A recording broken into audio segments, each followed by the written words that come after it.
Yes, good morning guys. आज जो नया लेक्चर है फिर से इसको मैं डिलीवर कर रहा हूँ नई हेडिंग के साथ। आज का जो लेक्चर है डिपेंड करता है आपका कहीं ना कहीं, चैप्टर यही है आपका नेचुरल रिसोर्स। इसमें एक हेडिंग है आपकी फॉरेस्टेशन, या हम कह सकते हैं डिफॉरेस्टेशन।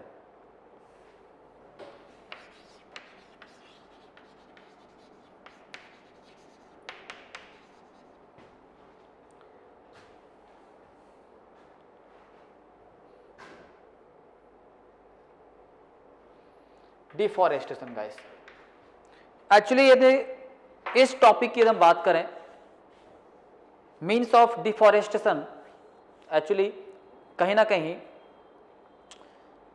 ये काफी इंपॉर्टेंट टॉपिक हो जाता है। This is not a problem of our country alone, but is one of the global problem. It can be said that is result of the progress of man. Actually, most of the people already raise into the money, company, organization, luxurious life. So these are the main cases for deforestation. आज आप किसी भी इंसान की बात करो, वो आपसे यही कहेगा कि मुझे अच्छा घर चाहिए, अच्छा मकान चाहिए, लग्जरी लाइफ चाहिए। कैसे मिलेगी ये सब? अच्छा सा फर्नीचर चाहिए, लग्जरियस फर्नीचर के साथ साथ जो है पूरी तरीके से मैं आपको कैसे बताऊं कि जो हाउस वगैरह हैं उनमें भी कहीं ना कहीं उन्हें बड़े बड़े घर चाहिए, एक तरीके से उसमें गैलरीज चाहिए। तो गाइस ये सब कहां से आएगी? डिफॉरेस्टेशन करना पड़ेगा। क्या करना पड़ेगा इसके लिए? डिफॉरेस्टेशन, मतलब हमें जंगलों को काटना पड़ेगा। तो this is not only a Indian problem, not only a India's problem, it is all over the world. ये जो प्रॉब्लम है कहीं ना कहीं पूरे विश्व की है। तो गाइस इस पे जो हम बात करें तो काफी कुछ इसमें जो है जानने या समझने को मिलता है। ये जो आपका टॉपिक है डिफॉरेस्टेशन का, तो इसमें हम ऑल ओवर वर्ल्ड की ही बात कर सकते हैं और इंडिया के भी। तो कहीं ना कहीं फैक्ट जो रेमेडीज हैं आपके, तो ये आपके कहीं ना कहीं इम्पैक्ट हैं इसके, जो वो सब आपको सेम ही नजर आएंगे। तो अब गाइस टॉपिक है इसमें डिफॉरेस्टेशन, तो हम इसका सबसे पहले देखते हैं इसमें इम्पैक्ट ऑफ डिफॉरेस्टेशन, मतलब डिफॉरेस्टेशन का प्रभाव क्या है,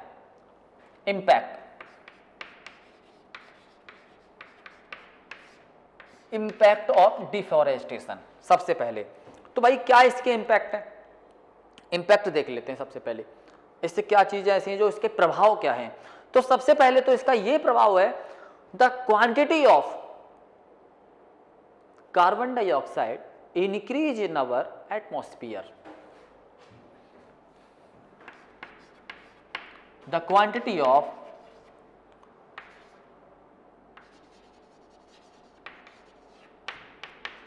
कार्बन डाइऑक्साइड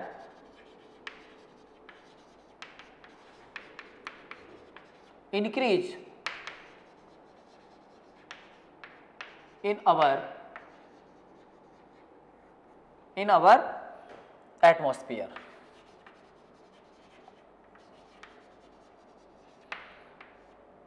सबसे पहले तो यह है कि यदि आप डिफॉरेस्टेशन की बात करेंगे, इसकी प्रभाव की बात करेंगे, तो सबसे पहले डिफॉरेस्टेशन से क्या होता है? The quantity of carbon dioxide increase in our atmosphere. हमारा जो एटमॉस्फियर है, हमारा जो पर्यावरण है, उसमें कार्बन की मात्रा लगातार कैसी हो जाएगी? इंक्रीज हो जाएगी, बढ़ जाएगी, इंक्रीज हो जाएगी, बढ़ जाएगी। तो इससे क्या होगा? ह्यूमन जो लाइफ है या सर्कुलेशन ऑफ लाइफ है वो कैसा हो जाएगा? गड़बड़ा जाएगा, मतलब खराब होने के चांस बनते हैं। तो गाइस सबसे पहले तो प्रभाव यही है कि डिफॉरेस्टेशन होने से जो है इंक्रीज हो जाती है आपकी कार्बन डाइऑक्साइड। दूसरा, green house effect become more intensive.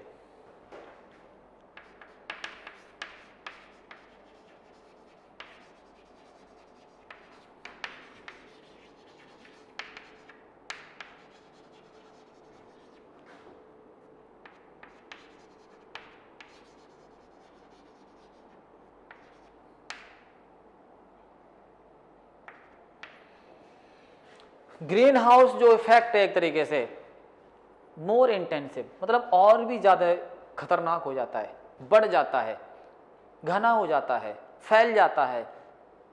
पता है ना, ग्रीन हाउस इफेक्ट बहुत ही, इससे क्या होगा, कहीं ना कहीं उत्सर्जन है जो गैसों का वो कैसा हो जाएगा, बढ़ जाएगा, माहौल में गर्मी बढ़ जाएगी। तो ऐसी स्थिति में भी जो है जीवित रहना एक तरीके से बहुत ही मुश्किल हो जाएगा।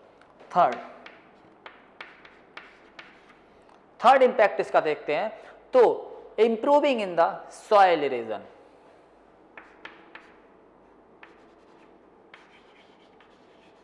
Improve soil erosion,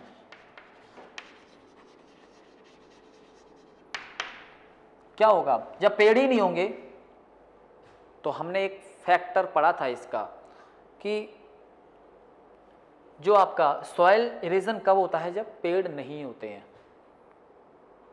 cases of कारण पढ़ा था हमने पहले ही कि भाई ट्रीज क्यों लगा सकते हैं हम, सॉइल इरोजन बचाने के लिए। तो यहाँ पे जब पेड़ ही नहीं होंगे तो ऑटोमेटिकली क्या होगा, सॉइल इरोजन होगा, मिट्टी का बहाव होगा, एक जगह से दूसरी जगह चली जाएगी। सॉइल आपकी जो जुड़ी हुई है, जो रूट्स उसको क्या करते हैं, पकड़े रहते हैं सॉइल को। जब पेड़ ही नहीं होंगे तो पकड़ेगा कौन, तो इससे क्या होगा, सॉइल इरोजन जो है बड़ी मात्रा में होगा। तो इंक्रीज सॉइल इरोजन या improve soil erosion. Next point है लैंड फर्टिलिटी डिक्रीज।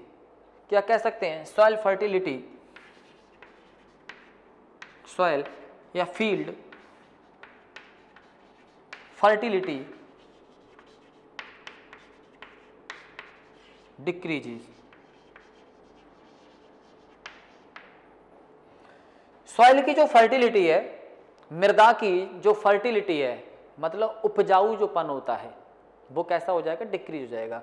इससे क्या होगा, जो आपके रॉ मटेरियल हैं जो कि आपकी ग्रोइंग करते हैं सॉइल के अंदर, या जो प्रोडक्ट होता है आपका, जो सॉइल के अंदर क्या करता है, अपने आप को इंटेंस करने का कार्य करता है, फैलाने का कार्य करता है, वो जो है एक तरीके से उसकी कैपेसिटी कैसी हो जाएगी, खत्म हो जाएगी। किसकी, सॉइल की। जब सॉइल की जो आपकी फर्टिलिटी की कैपेसिटी कम हो जाएगी तो 100% जो आपका प्रोडक्ट होगा वो भी कैसा हो जाएगा, बहुत ही बेकार हो जाएगा, मतलब प्रोडक्शन के काबिल नहीं रहेगी। नेक्स्ट पॉइंट आपका बता दूं मैं, many living organism have lost their settlement.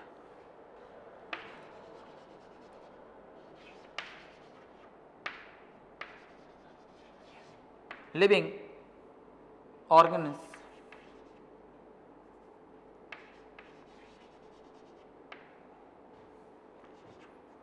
lost their settlement.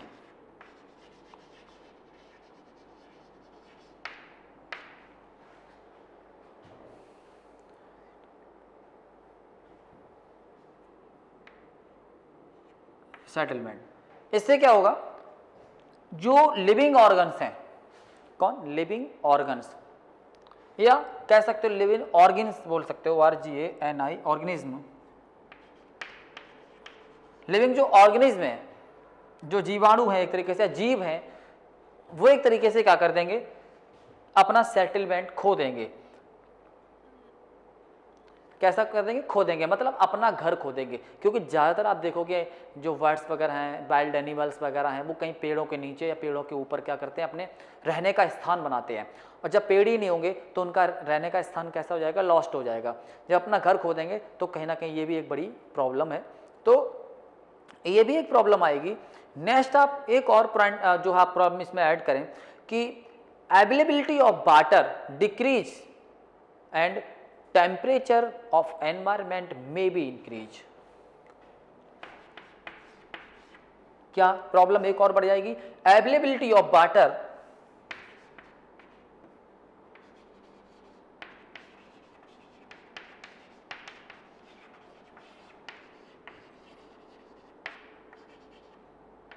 may be decrease, availability of water may be decreased and temperature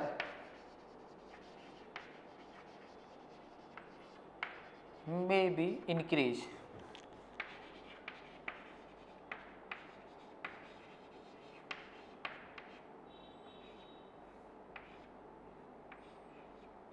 में भी increase.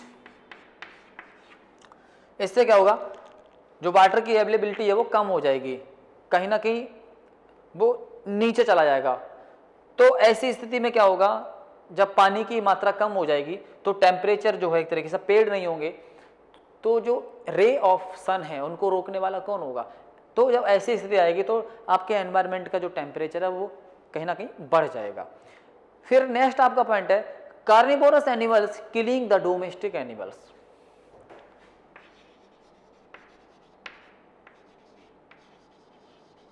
Animals killing the domestic animal.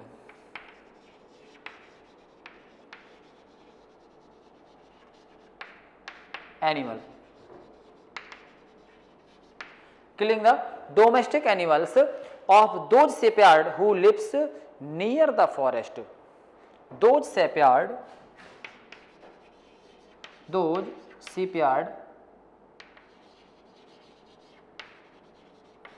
living near the forest।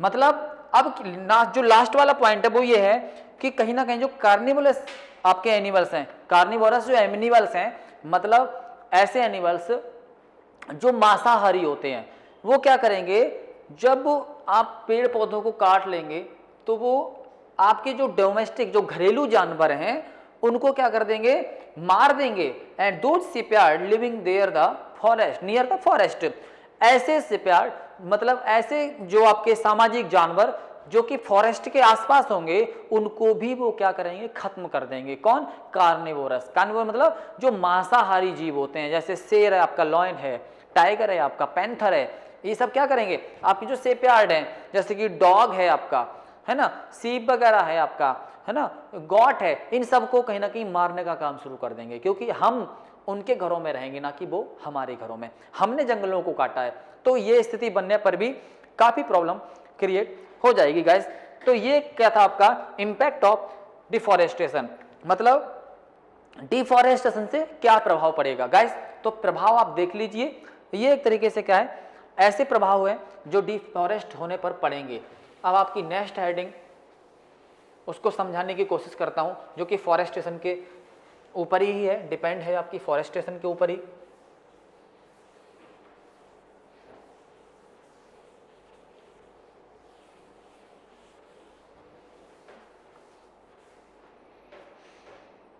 Next आपका है remedies.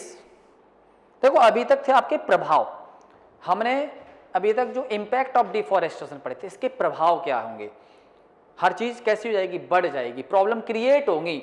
अब क्या होगा, remedies in the remedies of forest conservation. अब हमें देखना इसका उपचार।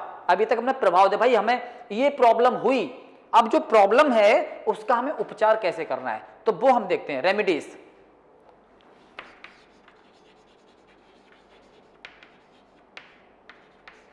Remedies of forest conservation, forest conservation.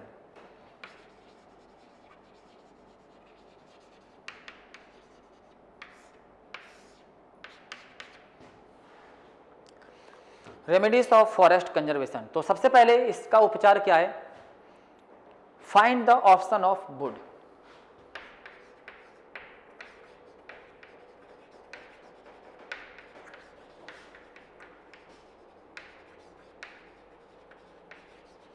भाई आपको यदि क्या है, किसको बचाना है, फॉरेस्ट को बचाना है, जंगल को यदि आपको बचाना है, तो सबसे पहले कुछ लोग क्या करते हैं, लुम्बरिंग करने जाते हैं फॉरेस्ट में, pasturing for the pasturing of woods, मतलब वुड्स को कलेक्ट करते हैं, पॉस्चरिंग मतलब जलाने के लिए, आग जलाने के लिए या खाना बनाने के लिए।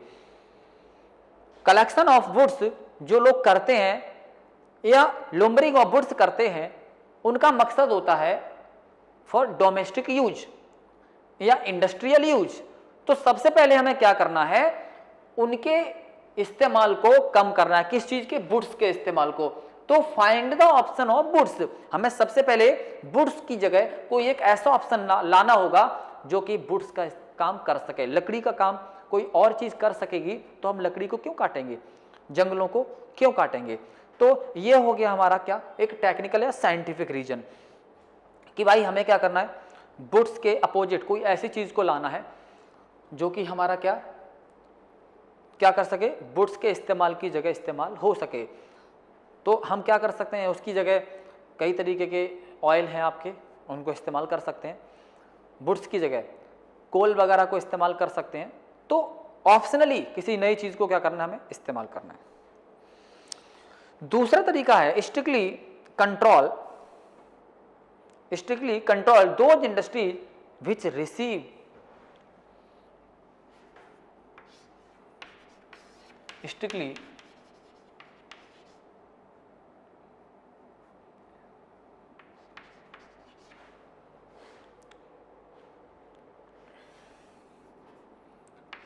strictly फिर से एक बार, control those industries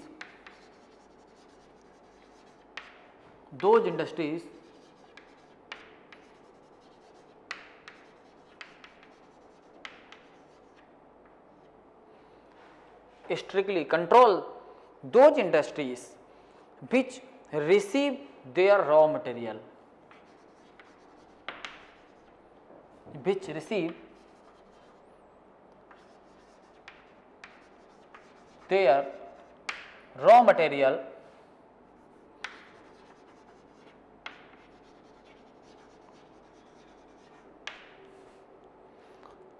raw material from the forest।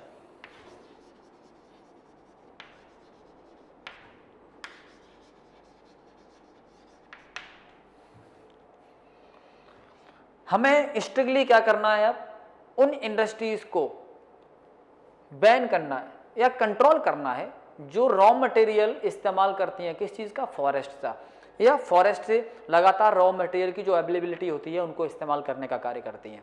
तो जब ऐसी इंडस्ट्रीज को हम कंट्रोल कर लेंगे तो जो रॉ मटेरियल हमें फॉरेस्ट से मिलता है वो भी ऑटोमेटिक कैसा हो जाएगा, कंट्रोल हो जाएगा। तीसरा तरीका है widespread public awareness program in the rural and urban areas।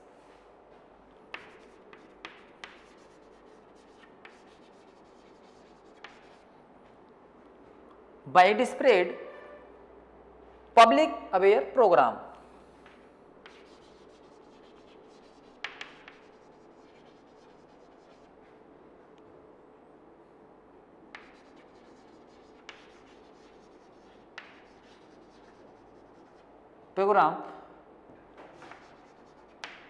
in rural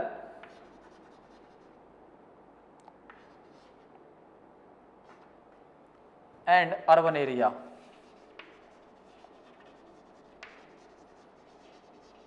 हमें क्या करना है, ज्यादा से ज्यादा बड़े पैमाने पर हमें पब्लिक अवेयरनेस प्रोग्राम को चलाना चाहिए, बताना चाहिए कि डिफॉरेस्टेशन होने से ये प्रॉब्लम क्रिएट होगी और कहीं ना कहीं ये हमारी सोसाइटी को, हमारे जीवन को खतरे में डाल देगी। तो गाइस हमें क्या करना है, फॉरेस्टेशन करना है, मतलब हमें ज़्यादा से ज़्यादा फॉरेस्ट को बचाना है।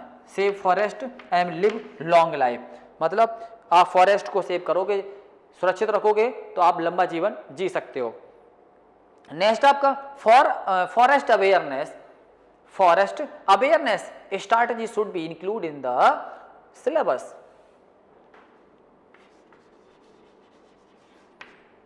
awareness programs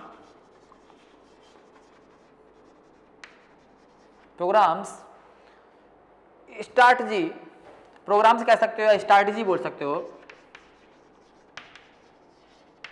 strategies should be included in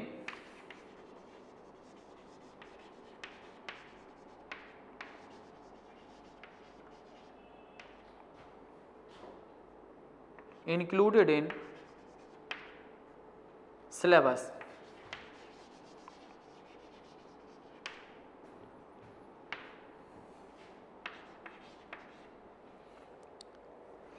कहने का मतलब यहाँ पे देखिए, ये आपको समझने की जरूरत है। Forest awareness program strategy should be included in syllabus.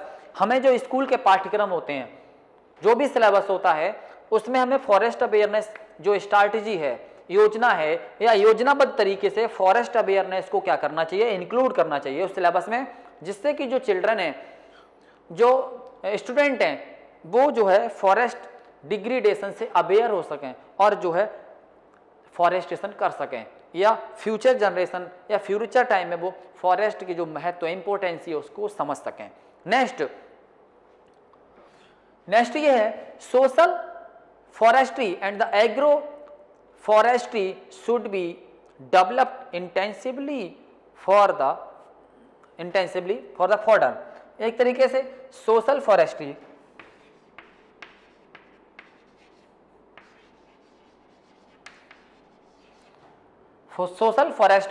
And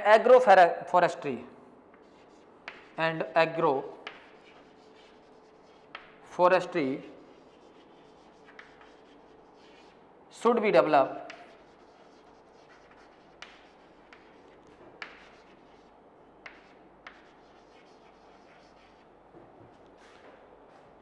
in rural areas, in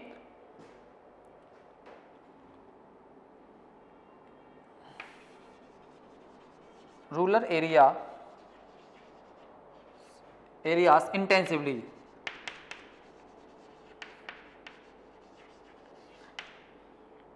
मतलब सोशल फॉरेस्ट्री और एग्रो फॉरेस्ट्री ऐसी फॉरेस्ट्री है ये, मतलब ऐसा जो है कह सकते हो जो है वेजिटेशंस जो है हमें क्या करना है, इंटेंसिवली तरीके से, मतलब घने आकार में हमको उनको क्या करना है, ग्रोथ करना है, उसको ग्रोइंग करना है, जिससे कि जो छोटी मोटी आपूर्ति है, जैसे कि आपका फोडर वगैरह है, जो आपके डोमेस्टिक एनिमल्स हैं, उनके खाने की जो आपूर्ति है वो आपकी जो है आपके एग्रो बेस्ड जो एक तरीके से प्रोडक्ट हैं उनसे पूरा किया जा सके उनको। जैसे गांव में क्या होता है, हर घर में डोमेस्टिक एनिमल्स होते हैं, तो उन एनिमल्स के फोडर के लिए गांव वाले क्या करते हैं, जंगलों में गाय भैंस को चरने के लिए जो है छोड़ देते हैं।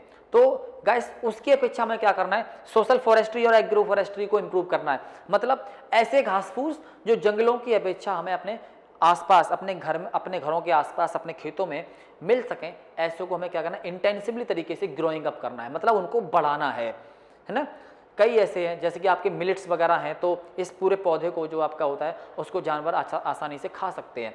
तो ऐसी इंडस्ट्रीज को हमें क्या करना है, इंप्रूव करना है, जिससे कि डिफॉरेस्टेशन ना हो पाए, हमारे जीवों के द्वारा या हमारे जानवरों के द्वारा जो वह जंगलों को पूरी तरह से खत्म न किया जा सकेगा। इस नेक्स्ट तरीका है in place of firewood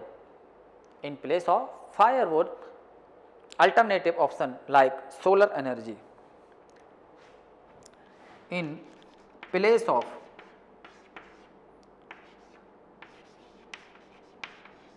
firewood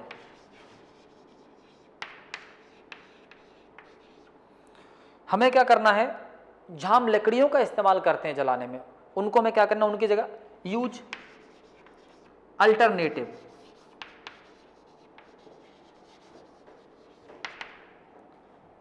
energy, जैसे सोलर एनर्जी, थर्मल,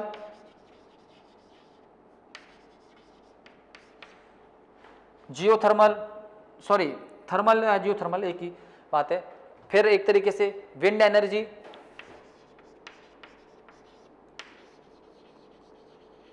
इन सब को क्या करना है, इस्तेमाल में हमें बढ़ावा देना। किसकी जगह, इन प्लेस ऑफ फायरवुड।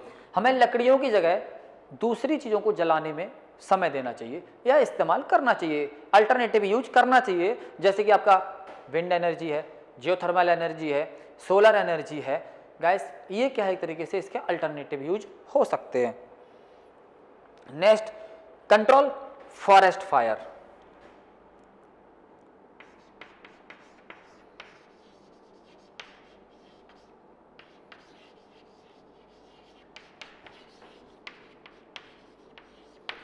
कई बार ऐसा होता है कि फॉरेस्ट में क्या होता है, आग लग जाती है गाइस बहुत, जैसे कि ऑस्ट्रेलिया में आपने सुना होगा, एक बार ब्राज़ील में भी ऐसा हुआ है, इंडोनेशिया में भी ऐसा हुआ है, अमेरिका में भी ऐसा हुआ है। तो ये जो एक तरीके से फॉरेस्ट फायर है, कहीं ना कहीं जो एक तरीके से आपके फॉरेस्ट हैं उनको क्या करती है, पूरी तरीके से जला देती है, या हम कह सकते हैं डिफॉरेस्ट करने का कार्य करती है। इससे टेम्परेचर भी इंप्रूव होता है और साथ में एक तरीके से आपकी फॉरेस्ट्री है वो भी कैसी हो जाती है, कहीं ना कहीं कम हो जाती है। फिर नेक्स्ट पॉइंट आप चाहो तो reserve area for animal pasture.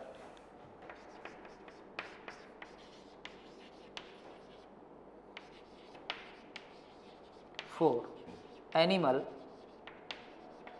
Pasture, for animal pasture.